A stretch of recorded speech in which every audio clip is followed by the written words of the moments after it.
જો મિત્રો અહીંયા લગ્ન ચાલે છે અને રસોડું ચાલે છે અને જમણવારની તૈયારી છે. તો જ્યારે માણસ જુઓ મિત્રો, અત્યારે જેવી પરિસ્થિતિ હોય એ પ્રમાણે આપણે ચાલવું જોઈએ. પૈસાવાળા લોકો હોય અને લગ્ન કરે ત્યારે મોટી મોટી બોટલો લાવીને એક માણસ એક બોટલ લાવી છે. આપણે પ્યાલા લાવવાની સગવડ ના હોય તો આપણે આપણા પ્રમાણે કરવું પડે.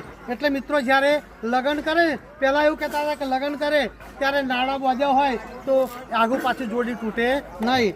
એમ અમે મિત્રો જે લગ્ન ના થયું હોય ત્યાં હજી બૈરું કે વરરાજા ગમે તો ફરે, પણ લગ્ન થાય પછી નાણાં બંધાઈ જાય એટલે કે આગું પાછું થાય નહીં. તો મિત્રો અમે અહીંયા આગળ એવી કર્યું છે કે આ પ્યાલા છે ને લગ્નમાં પેલા લાવે તો એનાથી પર્યાવરણ દૂષિત થાય, પ્લાસ્ટિકનો કચરો પડે, પ્લાસ્ટિક વપરાય નહીં. તો અમે એના માટે જો આ પ્યાલા બોધ દીધા છે.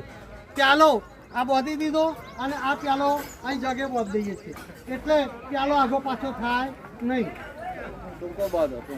ટૂંકો ના બહુ ટૂંકો નહીં, પાછું કોઈ ઝાડું માણસ હોય એટલે પીવું હોય, છોકરાને પીવડાવ હોય તો પીવે ને. એટલે મિત્રો આ મેં એક જાતનું બંધન કરી દીધું. બોધેલો પ્યાલો ખોવાય નહીં, છૂટો પ્યાલો ગમે તો જાય.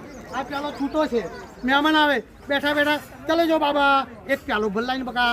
હવે છોકરાઓ તો પાણી લઈ જવું પડે પણ પ્યાલા ખોવાય નહીં એટલા માટે આ ઉપાય કર્યો છે. તો મિત્રો તમને સારું લાગ્યું હોય તો લાઈક કરજો, શેર કરજો. મિત્રો જો આ એક જાતનું મંડળ, પેલી ભેંસ સોકર ના હોય ને તો ભેંસ ગમે ત્યાં ફરે પણ એને સોકર લાગે અને ખીલે વધાય એટલે આગું પાછું થાય નહીં. મિત્રો ચલો આવજો. જય હિન્દ, જય ભારત.